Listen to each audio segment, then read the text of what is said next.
সবাইকে স্বাগত। আজকে আমি রান্না করব চিকেন মশলা। আমি নিয়ে নিয়েছি চিকেন। প্রথমেই একটা মশলা তৈরি করে নেব, তার জন্য আমি নিয়ে নিয়েছি শুকনো লঙ্কা, গোটা জিরে, গোটা ধনে, গোটা গরম মশলা। আমি মাংসটাকে প্রথমে মেখে নেব। দিয়ে দিচ্ছি হলুদ, দিচ্ছি লবণ। প্রথমে তেল দিয়ে দিচ্ছি, সর্ষের তেল। তেলটা গরম হয়ে গেছে, আমি এখন এই মশলাগুলোকে দিয়ে দিচ্ছি।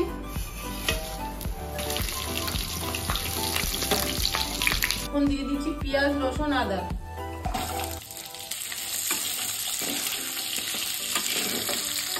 দিয়ে দিচ্ছি একটা টমেটো, লবণ।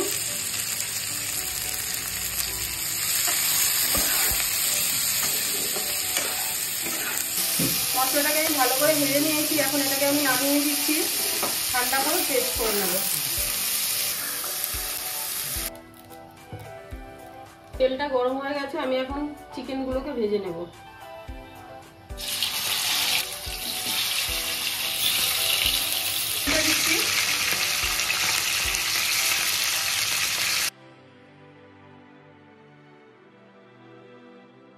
আমি সব ভেজে নিয়েছি, এখন তুলে দিচ্ছি।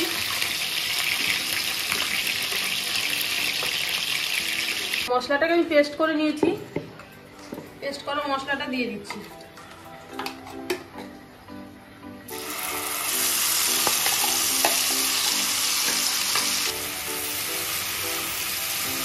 মশলাটাকে আমি কিছুক্ষণ কষিয়ে নিলাম।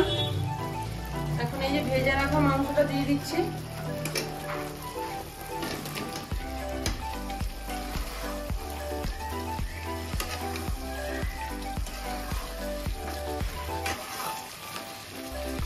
মাংসটাকে কষিয়ে নিয়েছি, আমি এখন দিয়ে দিচ্ছি জল।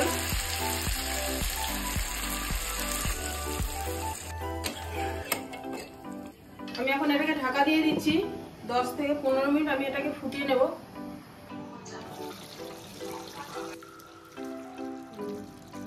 চিকেনগুলো দেখো ভালোভাবে সিদ্ধ হয়ে গেছে, আমার রান্নাটাও হয়ে গেছে। আমি এখন এটাকে নামিয়ে দিচ্ছি।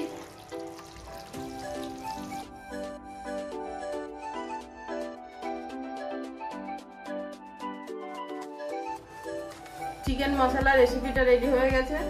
রেসিপিটা যদি ভালো লাগে অবশ্যই কমেন্ট করে জানাবেন। তাহলে দেখা হচ্ছে পরের রেসিপি।